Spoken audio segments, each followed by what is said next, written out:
Hey everyone, welcome back to the channel.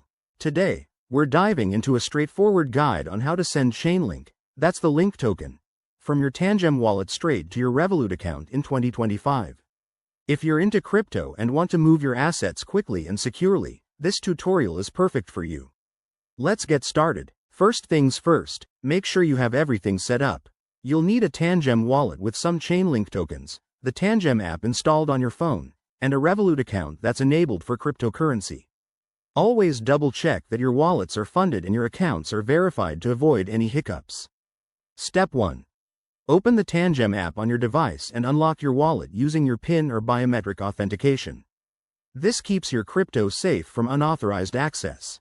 Once you're in, navigate to your Chainlink holdings. You should see a list of your assets. Select Chainlink from there. Next, hit the Send or Transfer button. You'll be prompted to enter the recipient's address.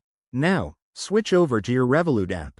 Go to the Crypto section, select Chainlink, and find your unique wallet address.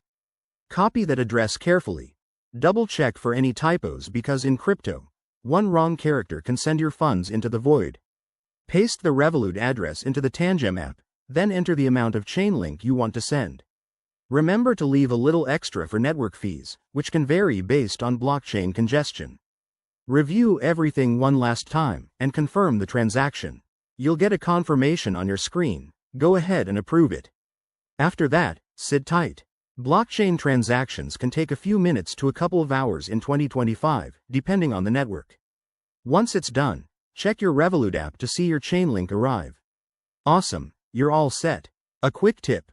Always use hardware wallets like Tangem for better security, and never share your private keys. If you're new to this, start with a small amount to test. Thanks for watching. Hit that like button if this helped. Subscribe for more crypto tips, and I'll see you in the next video.